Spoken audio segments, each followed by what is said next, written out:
जय जोहार का नारा है, भारत देश हमारा है। यही तो कमजोरी हमारी।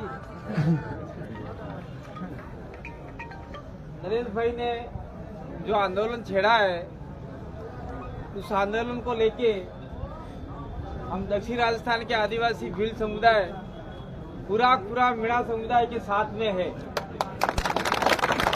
और हम लोग पहले से कहते आए थे, 1913 के अंदर मानगढ़ का कांड हुआ। उस कांड के अंदर सामंती और अंग्रेजों ने मिलकर भील आदिवासियों को मारा।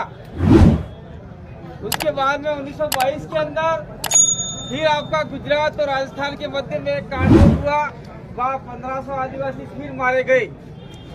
और ये मैं कहानी नहीं बता रहा, मैं एक हिस्ट्री बता रहा हूँ।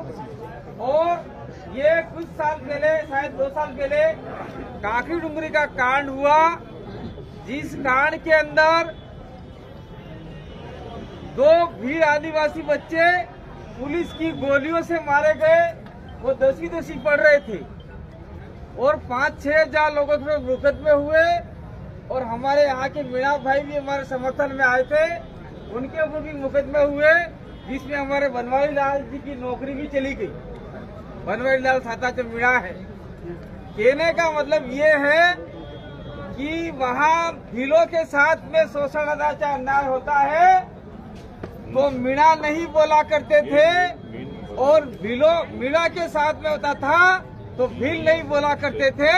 लेकिन अब सारा ये मामला खत्म करके हम लोग आपस में एक साथ बैठ कर ये अत्याचार के विरुद्ध हम लड़ने के लिए तैयार हैं।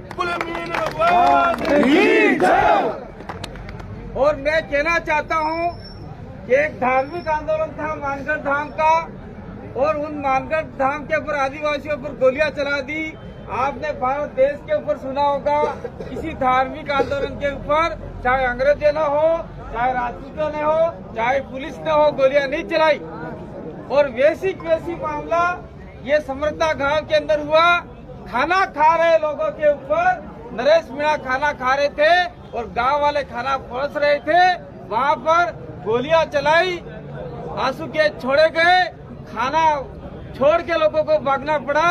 ये पुलिस की कायरता और राजस्थान सरकार की कायरता दर्शाती है। अगर इसके विरोध में हमने खड़ा आंदोलन नहीं किया तो आने वाले समय में और कांड हो सकते हैं। इसलिए दक्षिण राजस्थान के जितने भी लोग हैं वो आपके साथ में तन मन धन से लगे हुए हैं। यहाँ मीणा हो, गुज्जर हो, एससी हो, दलित हो, ओबीसी हो, सबको साथ में मिलकर काम करना पड़ेगा, नहीं तो आने वाले समय में बहुत बड़ा मामला हो सकता है। मैं कहना चाहता हूँ, चाहे कांग्रेस का आदमी हो, चाहे बीजेपी का हो, चाहे बसपा का हो, चाहे सपा का हो, चाहे बाप का हो, चाहे आपका हो, सारे मिलके इस आंदोलन में कूद पड़ो और सरकार के विरोध में एक बहुत बड़ा मोर्चा हम लोग खोलने की तैयारी कर रहे हैं।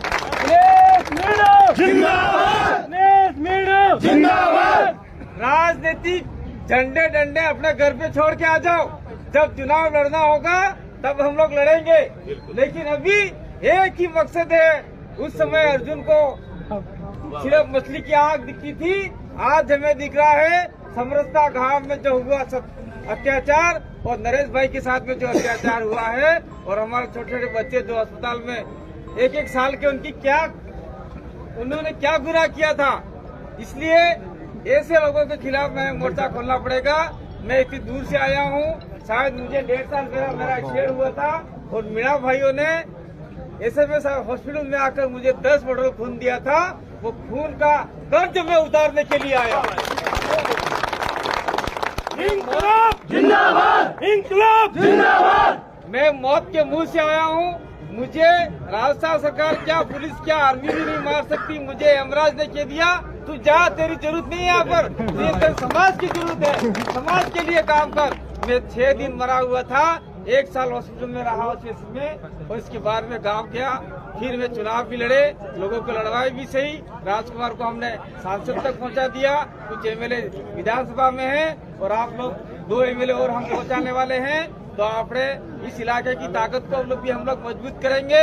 और हमारे साथ में कुछ होता है तो मीणा भाइयों से मैं कहना चाहता हूँ, गुज्जर भाइयों से कहना चाहता हूँ, जो भी दलित शोषित वंचित लोग हैं वो भी हमारी आवाज जयपुर तक पहुँचाने का आप लोग काम करेंगे और हम लोग आपके क्षेत्र में मिलकर कंधे से कंधा मिलाकर काम करेंगे। बहुत बहुत धन्यवाद, आभार, जोहार, जय आदिवासी, धन्यवाद। बहुत धन्यवाद साथियों।